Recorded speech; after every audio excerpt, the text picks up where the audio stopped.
Oi pessoal, tudo bem com vocês? Eu sou a professora Silvia Batista e eu estou aqui para dar minha contribuição e sugerir para vocês algumas situações que podemos lidar nesse momento em relação ao coronavírus, tá? E aí, gente, nós temos aqui uma grande realidade que precisamos começar a aprender a lidar com elas, né? Essa realidade do confinamento, essa realidade da quarentena, da dispensa, né? Então vamos tratar de algumas ações aqui que nós podemos considerar em relação ao coronavírus. Eu gostaria de começar nesse vídeo falando com vocês a respeito da portaria 188 de 2020. O que é essa portaria? Porque ela é importante para a gente? Porque ela trouxe um pontapé inicial em relação à declaração de emergência e saúde pública no Brasil, tá? E atrelado a essa portaria, nós temos a Lei 13.979 de 2020, tá? Que foi publicada dia 7 de janeiro, dia 7 de fevereiro.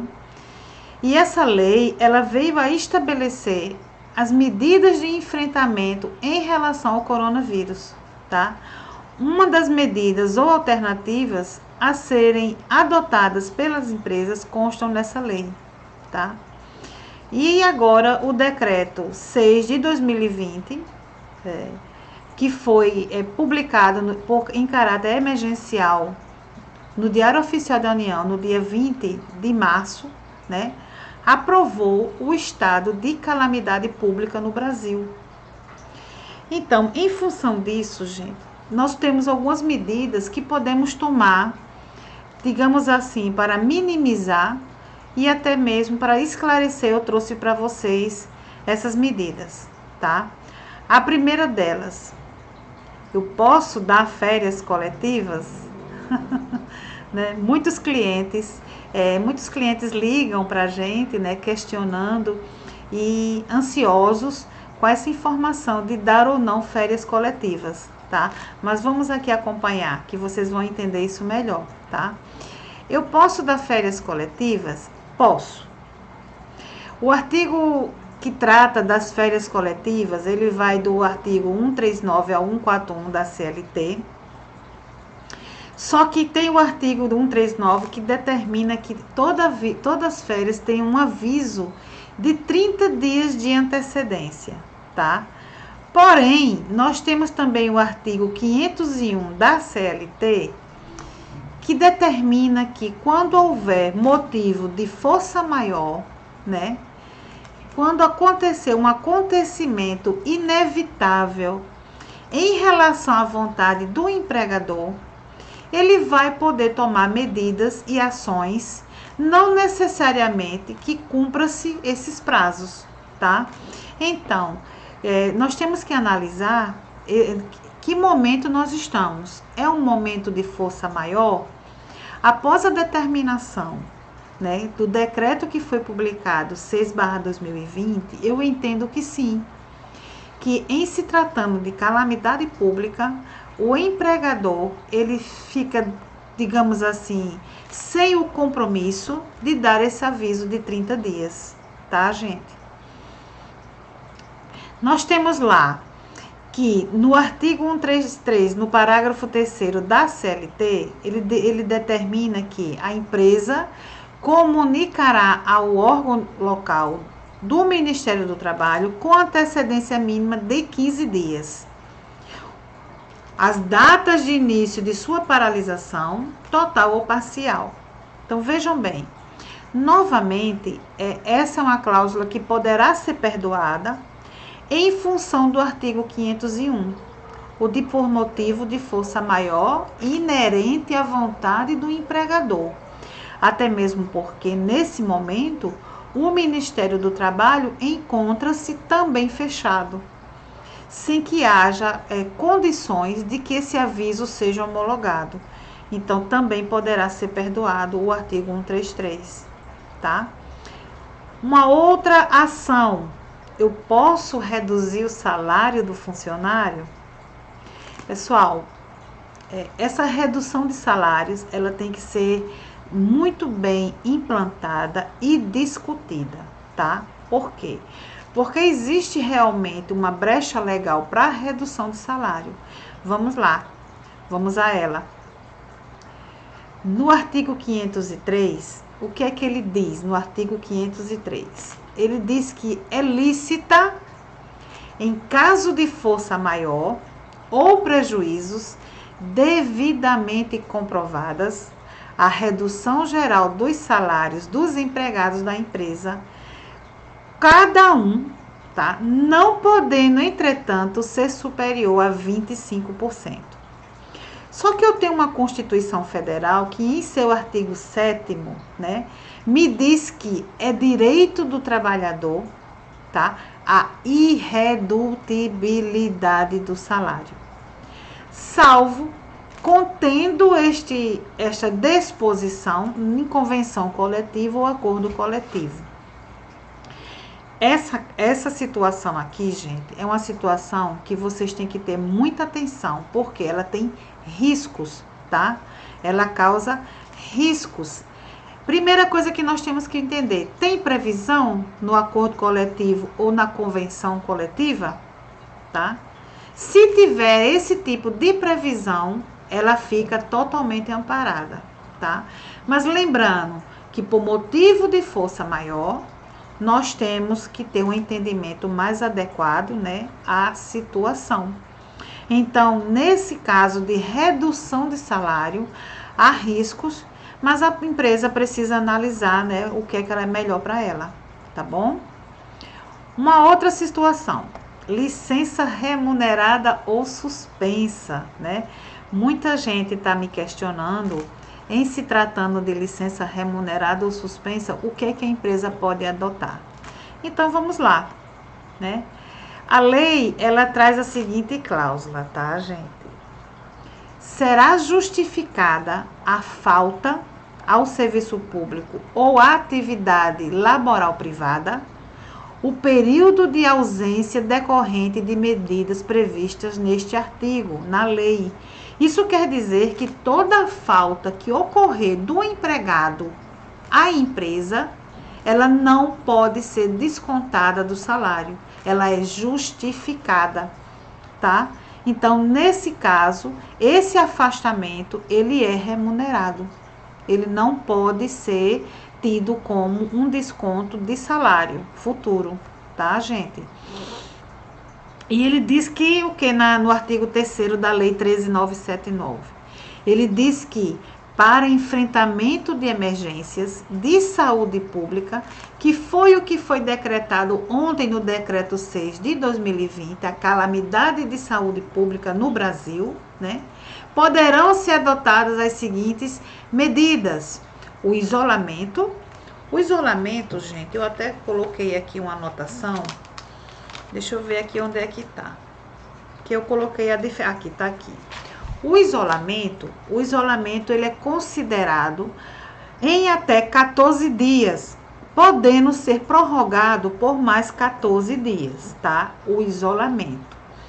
A quarentena, ela é considerada em 40 dias. Então, a quarentena, ela pode ser prorrogada pelo tempo que for necessário estar de quarentena, tá? E o último e o terceiro aqui fala da realização de exames médicos, testes laboratoriais, coletas de amostras clínicas, vacinação e outras medidas profiláticas ou tratamentos médicos específicos que o coronavírus ele traga para o seu empregado. Então, decorrente desses artigos da lei, o seu empregado ele fica isento, tá, das faltas, porque elas tornam-se totalmente justificadas. Então, ele não pode ter desconto em folha nesses dias em que ele se ausentar do trabalho, tá bom? Por que que isso acontece? Porque nesses casos, nós temos uma interrupção do contrato de trabalho, diferente da suspensão. Na interrupção, não tem trabalho, mas tem a remuneração, tá, pessoal? Na suspensão, nós temos a interrupção do trabalho e também da remuneração. Eu trouxe aqui para vocês verem nesse quadro as situações de interrupção e as situações de suspensão, tá? A interrupção é uma cessação temporária, parcial, tá? Do contrato de trabalho. Já na suspensão, ela é total, tá? Na interrupção, o empregado recebe o salário e o tempo de serviço é contado, embora ele não trabalhe. E na suspensão, ele não recebe o salário, né? E esse tempo que ele fica com o contrato suspenso também não se conta como tempo de serviço, tá, gente? E o home office? Eu vi tanto essa nomenclatura esses dias, né? O home office virou uma febre, né, no bom sentido, que foi uma alternativa interessante para os empresários, né, continuarem mantendo, pelo menos parcialmente, as suas atividades, né, levando seus funcionários para trabalhar em casa, tá? Mas vejam bem, o home office, eu gostaria de trazer duas coisas. A diferença entre o home office, que é o teletrabalho, e o trabalho externo, tá? O trabalho externo, assim como o home office, ele ocorre fora da empresa, certo? Mas o trabalho externo, por exemplo, nós temos motoristas, entregadores, motoboy, não necessariamente tendo a interferência de que a empresa forneça um ambiente tecnológico para que ele possa produzir, para que ele possa desempenhar a sua função. Já no home office, a empresa, ela se torna obrigada, tá? Ela se torna obrigada a dar condições de uso de tecnologia e recursos de informática para que o empregado ele possa desempenhar esse trabalho em casa, tá? E também tem uma situação entre home office e trabalho externo que eu quero esclarecer para vocês, que alguns empresários me perguntaram, eu pago o vale transporte e pago o vale refeição? Vejam bem, no trabalho externo, a empresa ela arca com o vale transporte e também ela arca com o vale refeição. Já no home office, ela só vai arcar com o vale refeição. A empresa ela não vai arcar com o vale transporte. Isso está no artigo 6º da CLT. Então, é bom esclarecer bem essa situação com o seu funcionário, tá? Caso vocês vão trabalhar assim.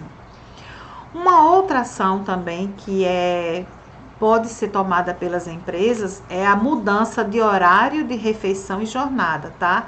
Pode mudar? Sim, pode mudar, tá? A nota técnica conjunta de fevereiro 02/2020, ela foi publicada no dia 13 de março, tá? E ela trouxe essas situações para que o empresário possa atuar. Ela pode alternar o horário de trabalho, entrada e saída. Pode alternar o horário e alterar horário intrajornada, que seria o horário de refeições, almoço, né? Também veio autorizando o banco de horas, né? Para que ele seja cumprido até 6 meses posteriormente, tá?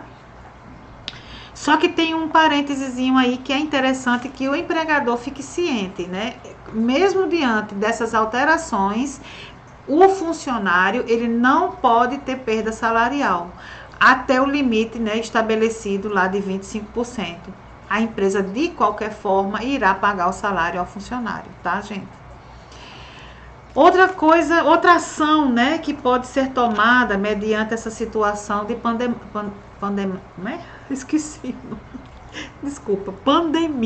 Pronto, agora eu falei certo. A pandemia do corona, né? Eu posso suspender o contrato? Bom, posso, tá? Eu posso suspender o contrato, mas vejam bem, existem algumas situações que precisam ser respeitadas.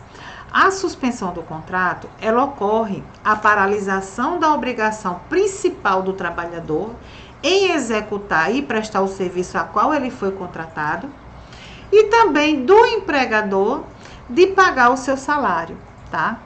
Segundo lá o artigo 476A da CLT, o que é que ele diz? Ele diz que o contrato de trabalho poderá ser suspenso por um período entre 2 e 5 meses, certo?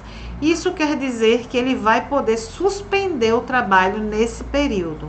Só que ele também diz que essa suspensão vai ocorrer para que o empregado participe de curso ou programa de qualificação profissional oferecido pelo empregador, né, mediante previsão em convenção ou acordo coletivo. E outra coisa, o funcionário, ele tem que estar em concordância dessa suspensão, para que ele possa se ausentar das suas atividades, tá, gente? Eu espero que não ocorra, eu espero que as pessoas elas tenham um pouco de paciência, elas tenham um pouco de sensibilidade a essa situação que nós estamos vivendo, né? Enfrentamento de um vírus, de um coronavírus, de uma situação que atinge a todos, então é preciso que todos colaborem. Mas também me perguntaram muito a respeito de demissão. Eu posso demitir? Sim, você pode demitir, tá? Em caso de demissão, o que é que vai acontecer? Bom, em caso de demissão, ela vai ser como sendo sem justa causa. Você vai pagar todas as verbas rescisórias do funcionário, as proporcionais, tá? A multa do FGTS, ela fica reduzida em 50%, então você, ao invés de pagar 40%, o empregador pagará 20% do saldo do fundo de garantia do empregado, tá? Isso está estabelecido na lei que trata a respeito do FGTS, a 8035/6 de 90, lá no artigo 18, no parágrafo 2º, ela determina essa redução de 50% em casos de força maior, né? Que é o caso que atualmente nós estamos vivendo no Brasil, tá? E lá no artigo 502 da CLT, ele determina que também não seja pago o aviso prévio indenizado, tá? Então, essa situação, ela pode ocorrer, né, sem problema algum, porque tem amparo legal, tá, gente? Bom, eu aqui me despeço de vocês, eu espero que esse vídeo tenha trazido alguma informação útil, né, para vocês. Eu peço que quem ainda não me segue no Instagram, me siga lá, é Silvia Batista Oficial. Que vocês aqui deem um like no vídeo para que eu possa manter esse canal funcionando com informações para vocês. E que vocês possam indicar para os amigos que se inscrevam, que participem, que deixem seus comentários. Eu fico muito feliz que agora nós possamos ter um canal, né, de conhecimento, de troca de informações, e que eu possa contribuir de alguma forma positiva, não apenas com a minha classe, que eu amo tanto, que é a classe contábil, mas com a classe de empresários, com a classe de domésticos, né, que tanto me procuram para tirar dúvidas, com a classe, enfim, com a sociedade brasileira. Eu espero que esse vídeo traga, de alguma forma, uma informação importante, que elucide dúvidas, mas também, se vocês tiverem dúvidas, vocês podem deixar nos comentários, e eu peço que vocês se mantenham em casa, se resguardem, se cuidem, porque agora nós estamos num momento de reflexão, de empatia, de resiliência, de aprendizado. Até a próxima, se Deus quiser.